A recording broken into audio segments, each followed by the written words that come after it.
Let's take a look at shares of Luminar Technology, up here about 2%. The company out yesterday announcing its new Blade concept for its integrated autonomous driving vehicle and technology associated with that. Joining us now to discuss and try to put in plain English just what Luminar is working on these days. Austin Russell joins us once again, CEO and founder of the company. So Austin, I guess let's just start, kind of walking us through what you guys announced yesterday and how much closer it brings you to having, a lot more of your technology in commercialized fleets.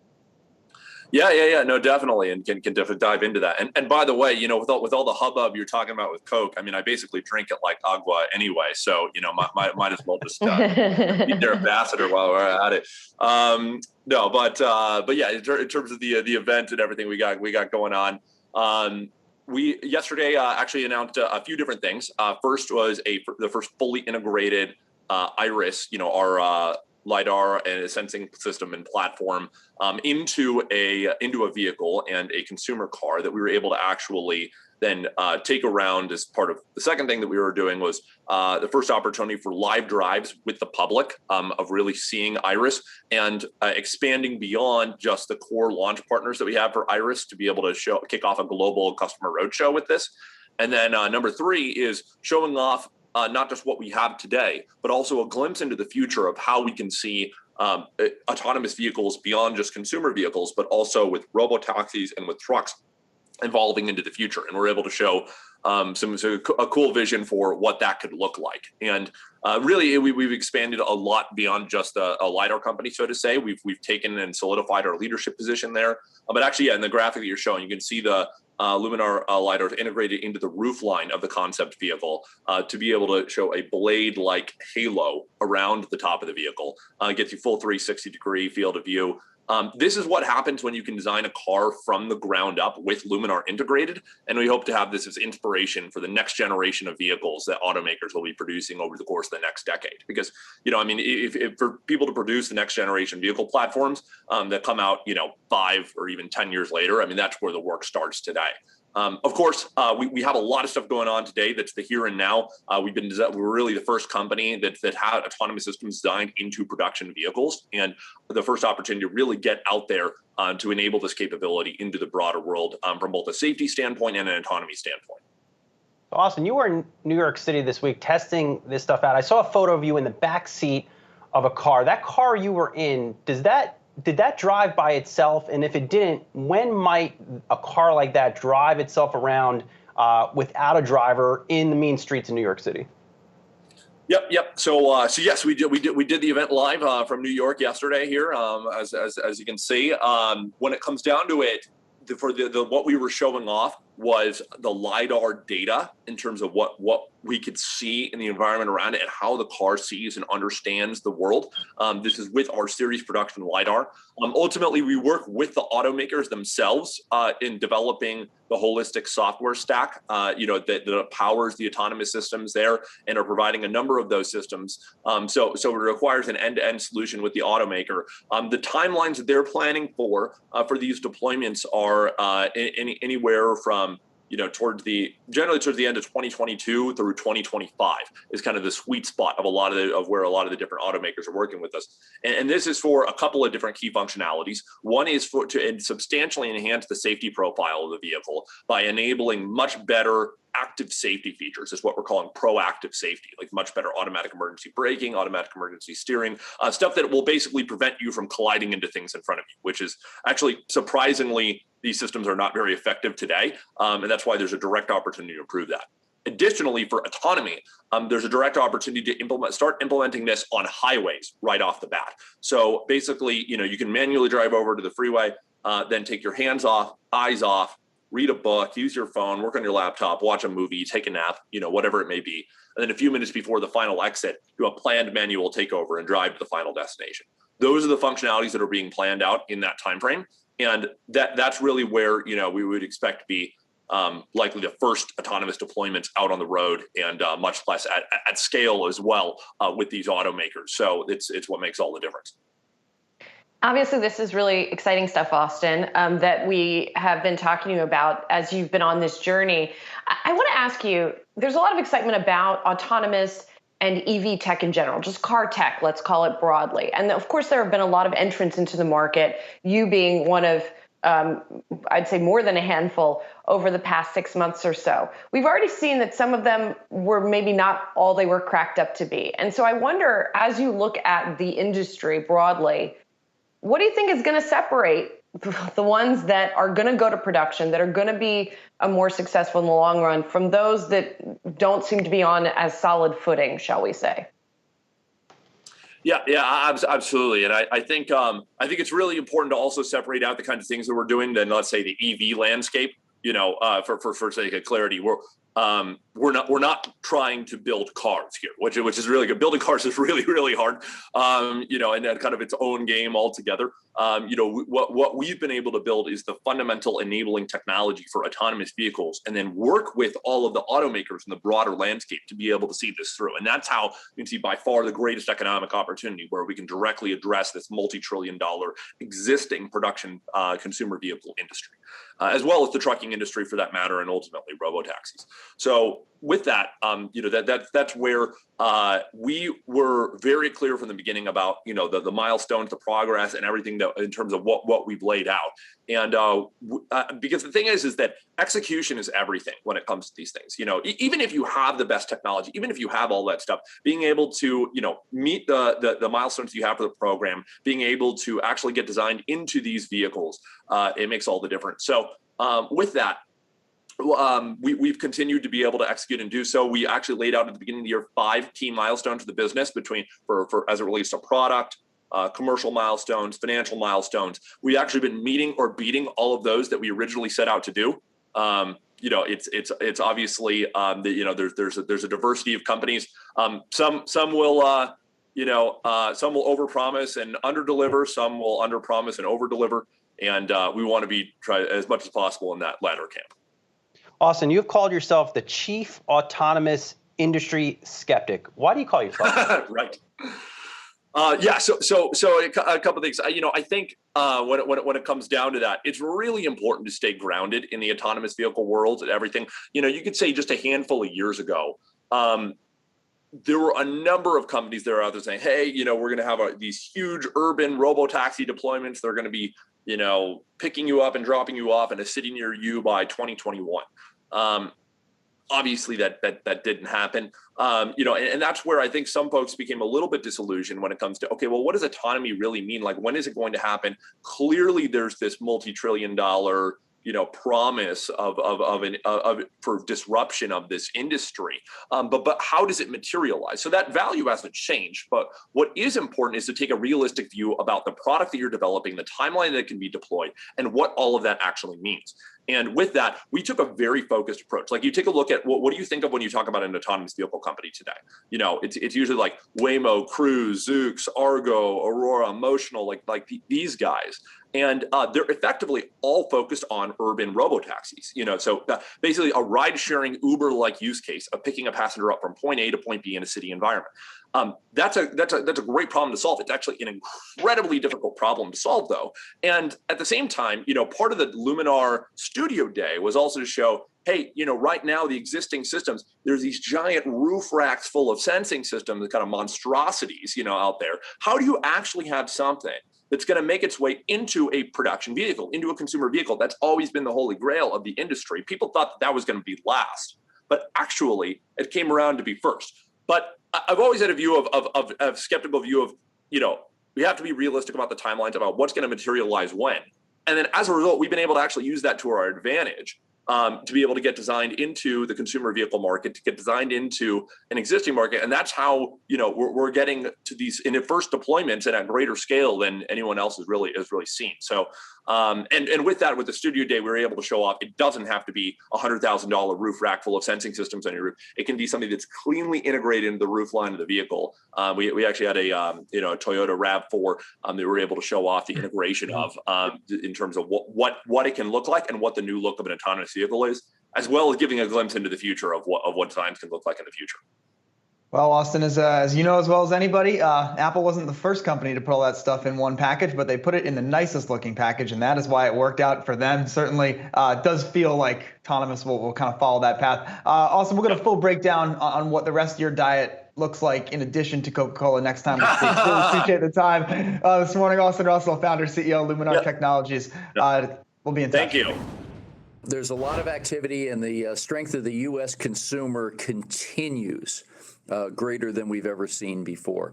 The imports for the month were at an all-time record of more than 535,000 container units, and we see the back half of the year equally as strong. We're going to be coming up on back-to-school season, fall fashion, as well as year-end holidays. What remains to be seen, though, is how the American consumer pivots from buying these retail goods, as we have for the last 11 months, to getting back into the service sector. Gene, I know when we spoke at the height of the pandemic, you were talking about a significant backlog, especially with the delays in China. We're getting these reports out of southern China, again, around concerns around COVID infection spikes, that leading to delays in places like Shenzhen. How has that affected the Port of LA? You've got a lot of exposure to China. Are you anticipating delays on the back of that? Yeah, nothing's happening just yet, but let's put this in perspective. Akiko, and again, good to see you. First, that we have chipped away at the backlog of vessels sitting at anchor and reduced that inventory by 75%. So today we have 12 ships at anchor off a high of more than 40.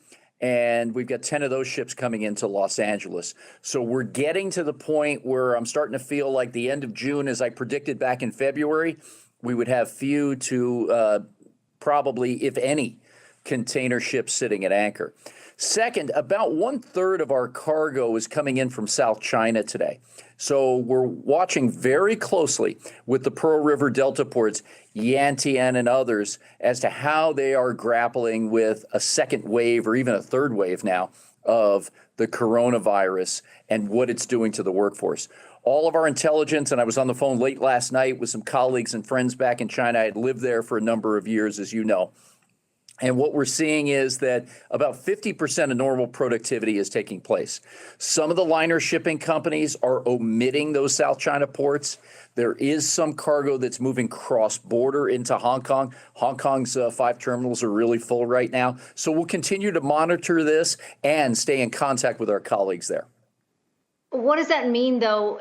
You're looking at the intelligence coming out of China. Clearly, you haven't seen the impact yet. But if you look at the timeline you just pointed to, where things slowly start to get back to what appears to be more normal at the Port of LA this month, are we going to see that timeline pushed even further, given the knock-on effect from China?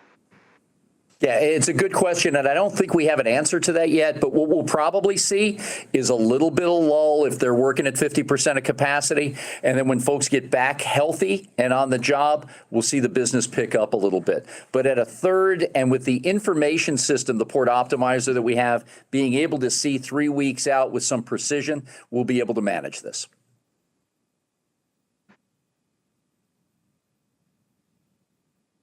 Gene, I want to ask you about the cruise lines, because we've seen bookings getting ramped up here. We're seeing Wall Street rate these firms higher. You operate the World Cruise Center, so I'm just wondering what you're seeing from your level. Yeah, Jared, it's still a lot of uncertainty. We're hopeful that hopefully by the end of the summer, we'll start to see cruising pick up again. But with 2 cases of COVID-19 over the weekend reported on some early sailings, we're taking a very cautious approach and working with leadership in the industry, as well as others on the ground here with the Los Angeles County Department of Public Health and other experts to make sure that we do it right. And Gene, looking ahead, you sort of broke it down in terms of sectors that you're watching, things that could be potential catalysts for picked up traffic over at the Port of LA. You said back to school, a lot of those supplies coming in as well. What does the outlook look like for you in the second half right now when you compare it to where levels were in 2020? Yeah, the outlook looks strong, but please remember the second half of 2020 is where we really took off, and cargo volume basically doubled from the first half of the year when we reached into the depths and started looking at what the coronavirus and COVID-19 would impact on the retail and international shipping sides. So I think the second half of 2021 is going to remain strong. Again, what we're watching is how all of us re-enter the service sector. California's orders to open up the state just took effect yesterday. Watching the Dodgers play the Phillies last night, it was amazing to see Dodger Stadium at near capacity. So many of us are going to start traveling again. We'll go out to restaurants and ball games, the movies. Not going to happen overnight, but we're going to watch how that discretionary spend of the American consumer starts to shift over to the service sector. And our best estimate right now is we'll see a leveling of this strong import volume Q1 of 2022. Well, Gene, I will tell you, as a lifelong Dodger fan, it's nice to see Dodger Stadium filled again, as well as stadiums across the country. Things slowly getting back to normal. Always good to talk to you. Gene Seroka, Port of LA Executive Director. WWE is about to return to live touring as it moves beyond the COVID-19 pandemic. The company will start a 25-city tour in Texas in July, building up to its big annual event known as SummerSlam on August 21st. Joining us now for more is WWE Chief Brand Officer Stephanie McMahon. Stephanie, good to finally talk with you here. Talk to us about the return to live programming, live touring. Why is it so important to the brand? Well, it's so important to the brand because the live event is where our event really comes to life. You know, when you think about WWE superstars, they are akin to superheroes, except they're real, they're genuine, they're authentic. You can come see them in person. And I think we all discovered, you know, what the lack of audience really feels like when you don't have anybody in attendance. And for WWE, we are interactive. We feed off our fans' energy. They often dictate what happens in the ring, whether that's what we're doing physically or what we're doing verbally. They're a part of our show, and we just can't wait to have them back. The Thunderdome you created is an experience. It's something I have never seen before with the fans digitally in the field. How will you incorporate some of those things in your return to touring? Well, to your point, WWE never went off the air during the pandemic. So we continued to produce 7 hours of live content at a minimum for our partners and especially for our fans. And we did learn a lot of lessons along the way. So in the fall, we had actually hoped of last year to be back at live events. And when we realized that wasn't going to happen, we doubled down. We invested in this virtual technology where we have now had nearly 1 million people all around the world sign up to be live. You know, the virtual seats were set up around the ring, almost like they were there. And it really did bring the spectacle back to WWE. And in terms of how we're going to incorporate virtual moving forward, it's something that we're continuing to discuss. We're really focusing on the live people, though. And of course, that all kicks off in July, on July 16th. How are the ticket sales looking? Ticket sales are looking great. So we are currently on sale with about 26 different events. And of course, SummerSlam goes on sale this Friday. Very important, August 21st from Allegiant Stadium. Which is, Raiders Stadium in Vegas. We're so excited. And we've seen, excellent results thus far. We are definitely tracking way ahead of where we were actually the last time we were in market for these events. So we feel very good about it.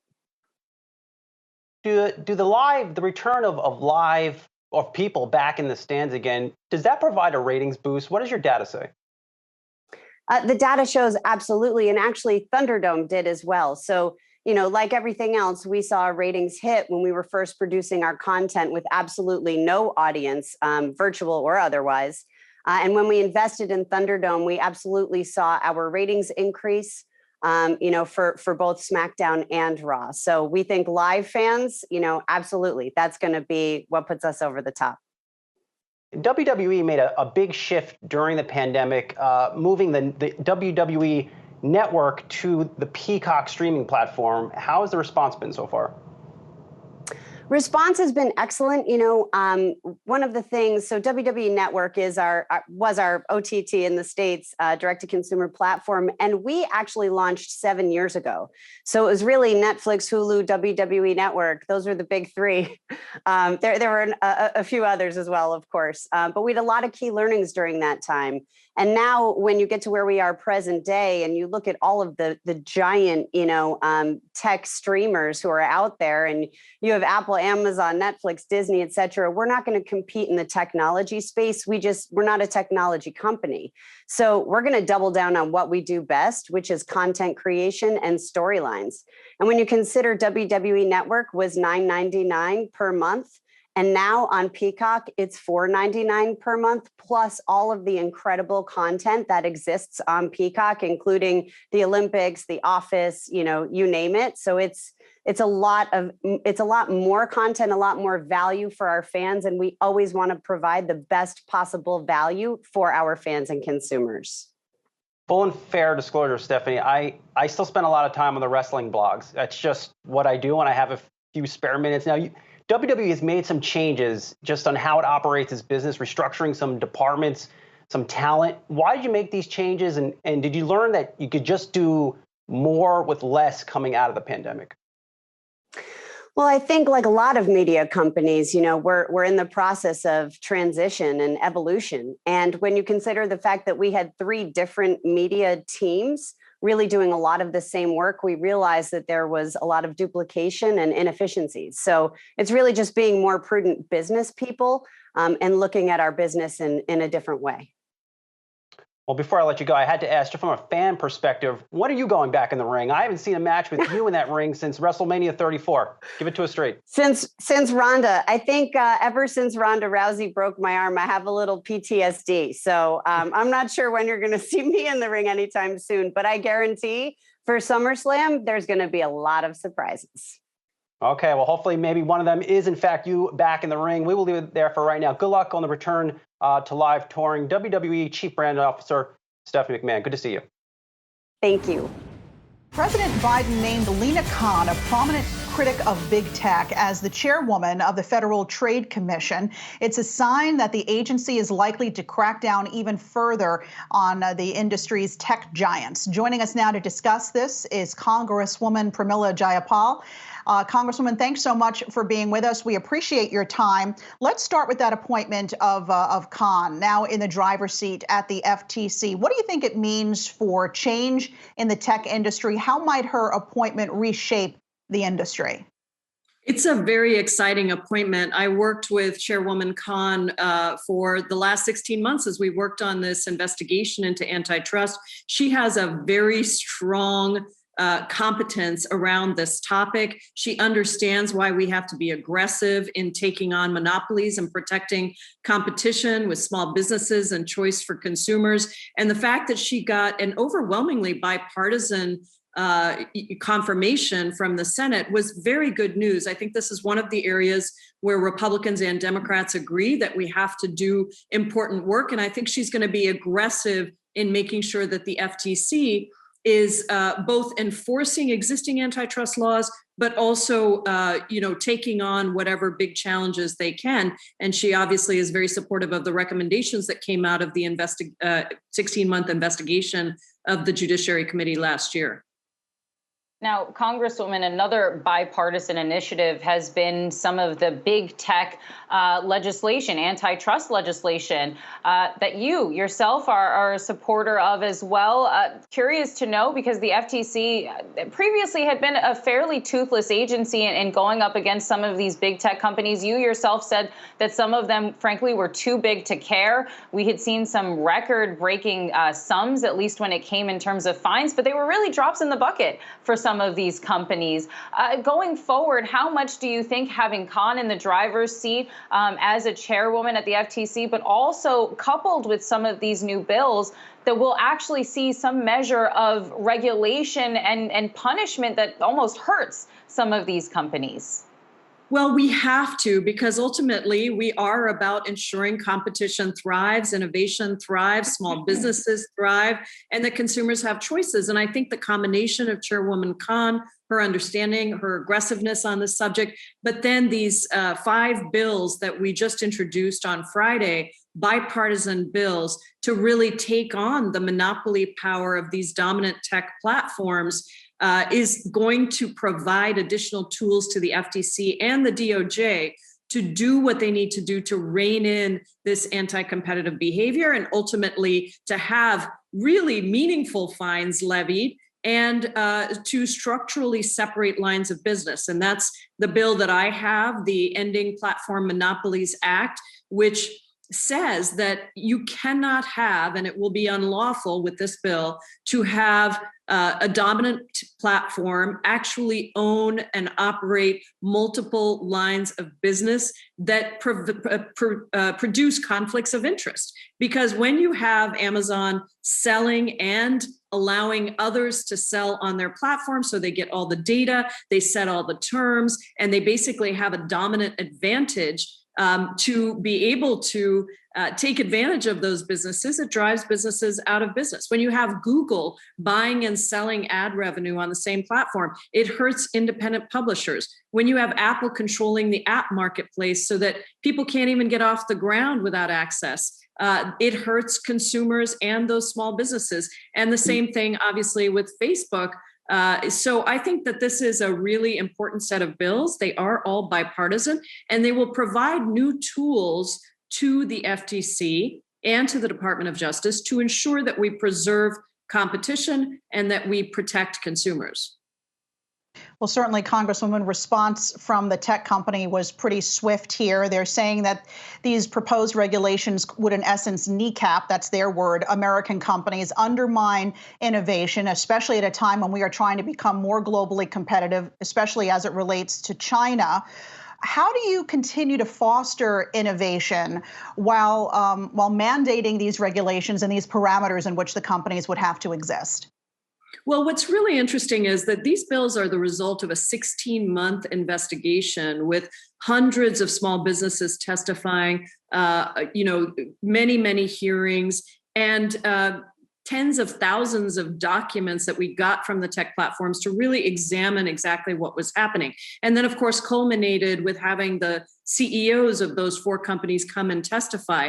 And I think part of the reason you have this bipartisan agreement is because it is very clear that while the tech platforms say that they are actually fostering an innovation and competition, they're doing exactly the opposite. We heard from hundreds of small businesses who have either been put out of business or, had their business greatly diminished or feel like they have absolutely no choice to get off of that platform. And so that is why I think we have seen in the history of antitrust, whether it was the railways or the Baby Bells, or whether it was Microsoft, which had to go through something similar with an antitrust lawsuit that was filed and the settlement that was made, that it was those settlements, those breakups, all of those things that actually helped ensure that there were other businesses that came up and were able to innovate, that these dominant platforms didn't have so much power that they could stop that from happening. And I think that's why there's overwhelming support across the country,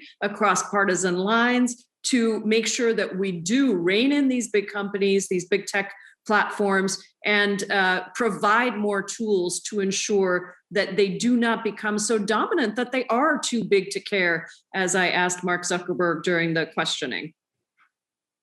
Yeah, interestingly enough, some actually antitrust legislation aimed at Microsoft in the 90s gave rise to some of the companies that you guys are going after right now. Everyone says that increased competition is essentially going to be good for consumers. But some of the criticism and the response that some of these companies have had is that actually these bills in the long run are actually going to harm the consumer. What is your response to that? And are you saying that there is absolutely no risk at all that going after a company, for example, like Amazon, isn't going to result perhaps in higher prices for consumers down the road?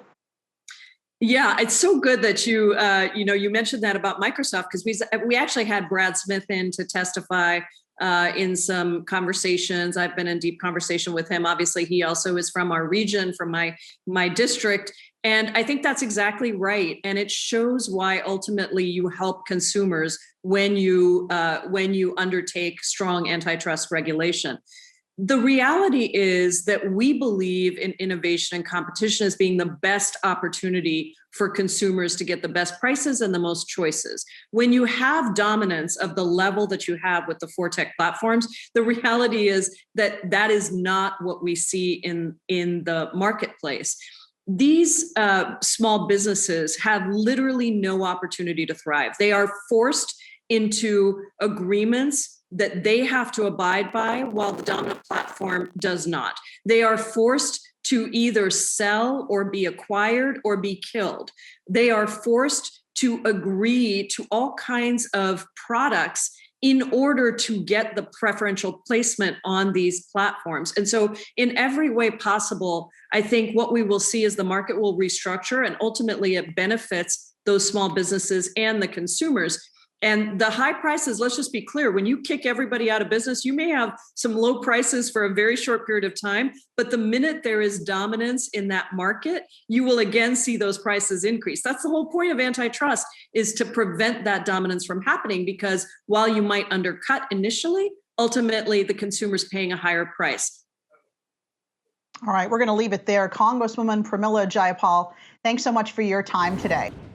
Welcome to A Time for Change. I'm Sibyl Marcellus here with Kristin Myers and Alexis Christoforous. We're just days away from an important holiday that gets even bigger each year, Juneteenth. It's the commemoration of June 19th, 1865, a day when some were still enslaved in this country and were finally set free. Juneteenth is a day of celebration, but with its own complicated history. Here's a quick look at the roots of the holiday. The full story of Juneteenth begins with President Abraham Lincoln and the Emancipation Proclamation, which went into effect on January 1st, 1863, stating that all persons held as slaves shall be then, thenceforward, and forever free. But 2 years later, there were still more than 250,000 enslaved people in Texas.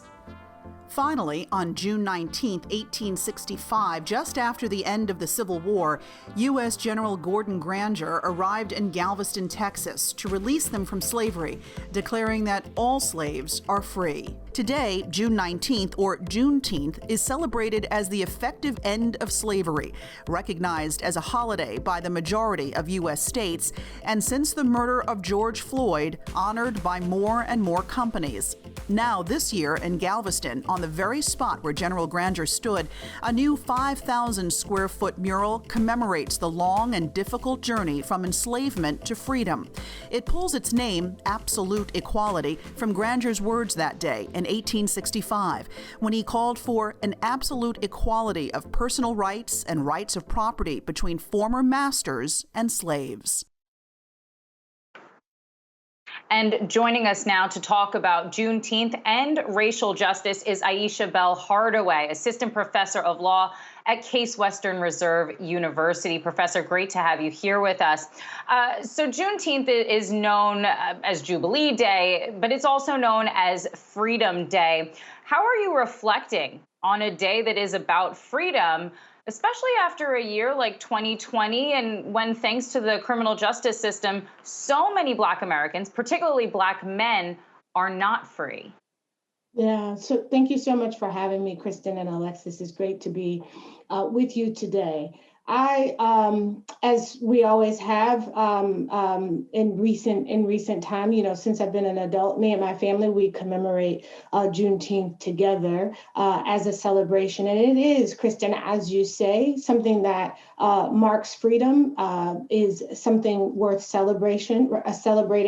Emancipation is something worth celebrating, especially considering all of the horrors, the degradation, the subjugation, right? That we now know is American slavery. That is something that requires jubilation and celebration. But as you mentioned, right, the symbolism of Juneteenth in a lot of ways has only really been that for many still yet in this country, many Black people still yet in this country, because of the realities of what happened after emancipation, during Reconstruction, and how the 13th Amendment really became a vehicle by which we were able to use the carceral state as a new entity by which we would have slavery by another name. And so that reality right now, we know America is the leader in terms of prison population rates of any country in the world. And having those types of numbers with 60% of Black and Brown people being comprising those who are housed in prison, jails, and detention centers, right? We know that freedom, as you mentioned, is something that does not exist for many Black Americans in this country. Professor, we know that Juneteenth is not a federal holiday. All but 3 states recognize it as a state or ceremonial holiday, the exceptions being North and South Dakota and Hawaii. What would it mean to the nation if Juneteenth were to become a federal holiday? That's a really great question. I mean, what does it mean to the citizens of the states where it's recognized as a state holiday? I think we should be very careful about letting the symbolism of the day become more than what the principle behind emancipation is supposed to be. And so while looking at that map there, right? So while recognizing that so many states do observe the Juneteenth holiday, the real question is, what does that look like in practice for the lives of Black Americans who we know are subjected to racial disparities, not just in the criminal legal system, but also in housing, in education, in employment, in healthcare, in so many areas of everyday life across the board, right? Black Americans experience a level of discrimination and racial disparity bias that undermines or undercuts what we would imagine, what I think the principles of emancipation or freedom are supposed to stand for. So I think, recognizing the day or commemorating the day as a holiday is important, but I don't believe that that is the only thing that needs to happen here. We need to be careful to not rest on our laurels and allow marking holidays to become a substitute for the work that needs to take place. So, Professor, some of the work that needs to take place that a lot of folks have been chatting about lately, 2 big issues in particular. One is reparations, and the second is criminal justice reform, particularly with an eye on police reform.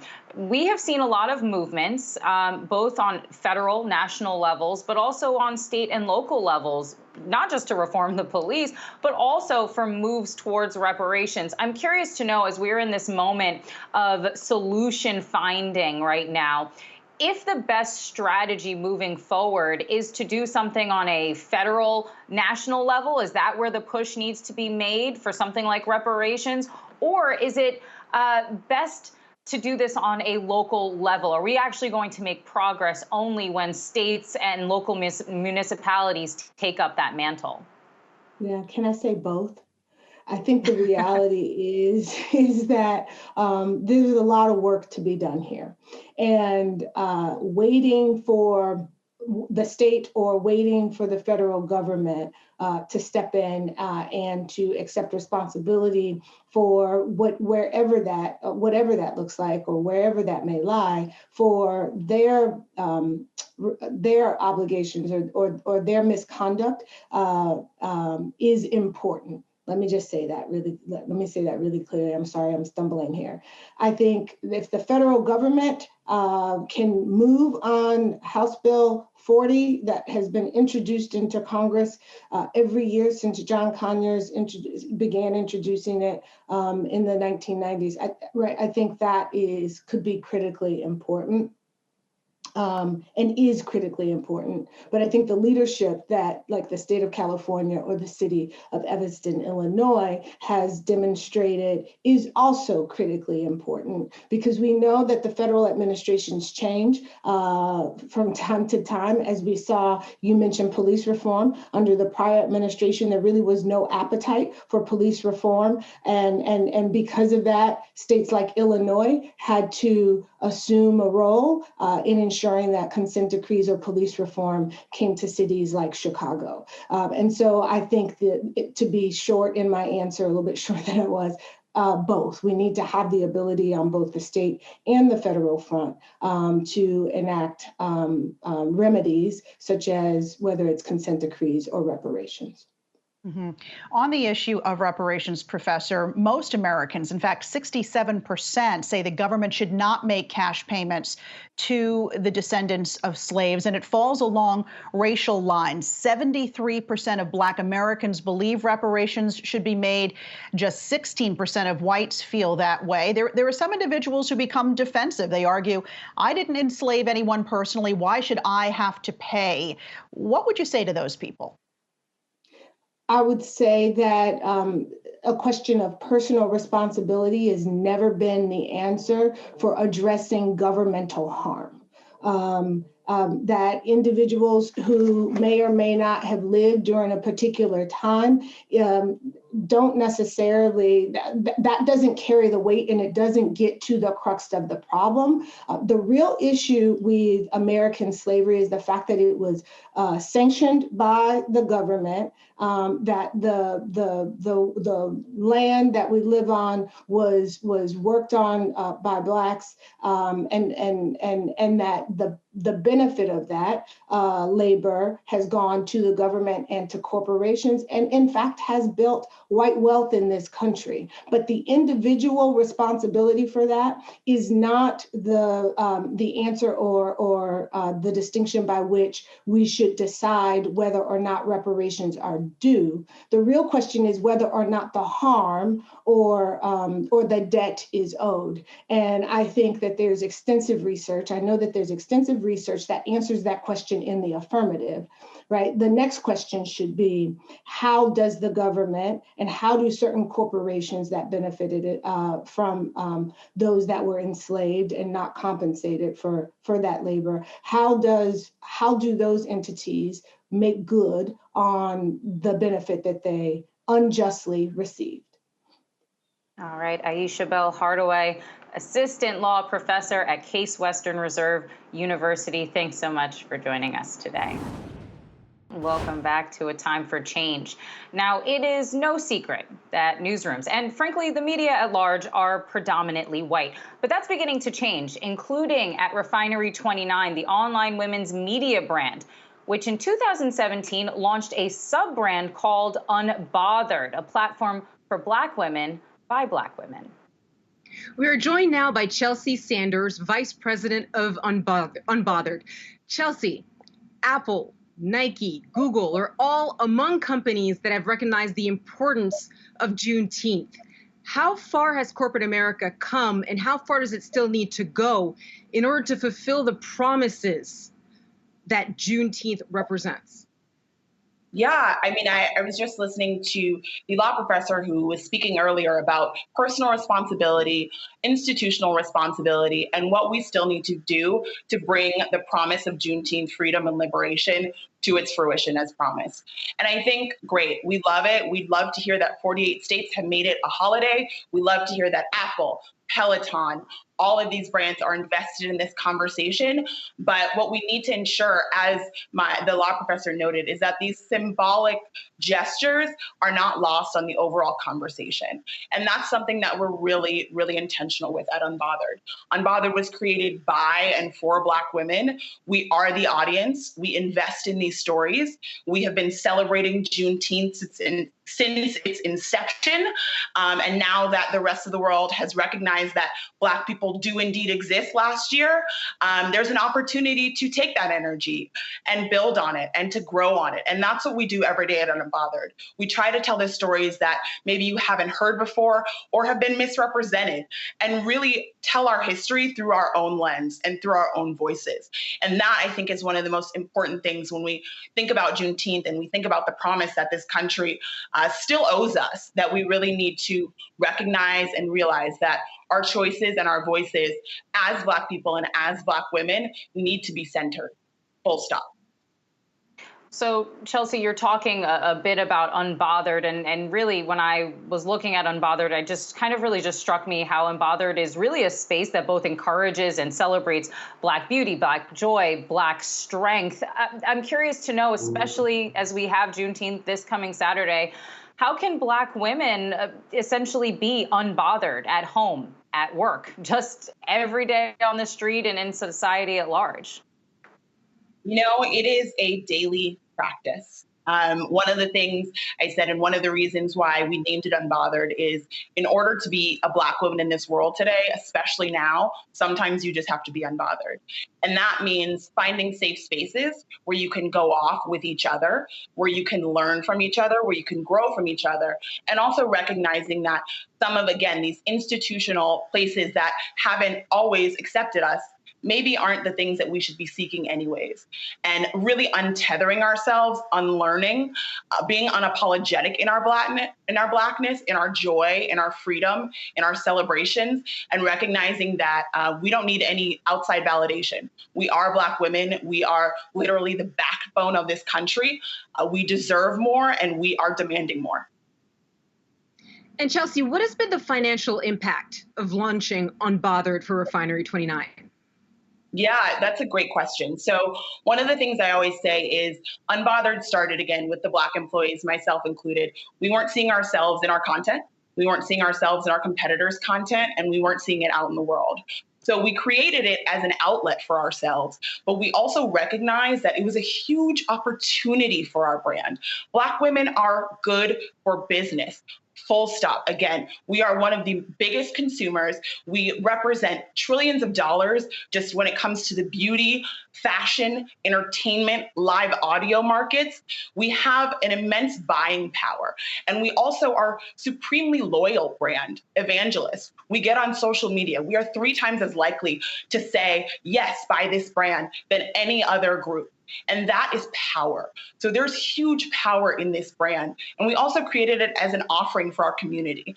And one of the things that we've seen over the past 3 years is that that engagement and that dedication to these conversations have come back to us threefold when it comes to building a brand and a business. So we are developing conversations that are editorial, but also in partnership with brands like Target and Ulta, and really some of these really blue chip brands that are seeking to understand this audience, but also have a peer-to-peer conversation.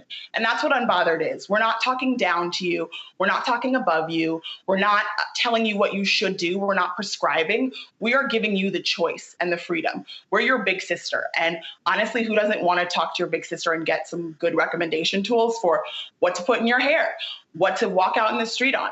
That power and that evangelism that we've created with our community is huge. And that impact on business is immeasurable. Now, I have to mention that Refinery 29 has dealt with some very public allegations of racism, of having a toxic workplace. Is Unbothered the way that Refinery 29 has really changed over the last couple of years? And just more broadly, and I think so many Black women face racism and toxism in the workplace. If you are a Black woman that is in that kind of environment, how should you manage moving forward? Yeah, one of the things that I think is really important to note is that Unbothered started with support from our brand in 2017. Again, previous to 2020, previous to everything that happened last year. And so I think that is a testament to the energy behind this brand, the support that we have, and now the investment that we're seeing even further now as part of Vice Media Group. Unbothered has grown so much in the past 3 years and is only getting bigger. And what I will say is that now in 2021, I am in the altogether too unique position of being able to work with my peers who have had similar lived experience as me and perspectives of me as a Black woman. And I'm also part of a larger Refinery 29 team whose perspectives are rooted in empathy and shared values and a dedication to inclusivity. That is not the case at a lot of workplaces. And that's a conversation that we need to be having. We need to be uncomfortable. We need to be asking, who's on your team? Who's in the room making those decisions? Who's in the one saying no? Who are the people that we're educating? Who are the people that we're putting forward and making sure that it is as diverse as the world around us and the content that we create. And the content that we create is also reflected internally with the people who build it and the investments that we make in them. And I think that's also one of the reasons why we started some of our columns like About My Business. Larice McMillian, one of the Unbothered OGs, started this column this year to talk about how hard it is to be a Black woman at work. Regardless of where you work, being a Black woman in the workforce is difficult when it comes to microaggressions, salary negotiations, gatekeepers. These are things that as Black women, many of us have never been taught. We've never been told that. We don't know how to build generational wealth. We don't know how to file our taxes as an entrepreneur. We don't know to step to our boss and say, hey, I'm doing all of this work. I should be compensated differently for it. And so that's why we wanted to invest in things like About My Business and this column to be able to share resources and share equity. And that is really one of the things that I think is so important, that Black women who are in similar positions share notes. We need to talk to each other. We need to recognize that, hey, are you not getting some of this? Do we need to switch some of this up so that we can understand that when we win, we all win? And that is how you build generational wealth, right? That is how you build things like Unbothered, with that support and that buy-in from the internal community, and then the external community can recognize it or not, but we're still gonna do it. Chelsea Sanders sharing notes with us, Vice President of Unbothered.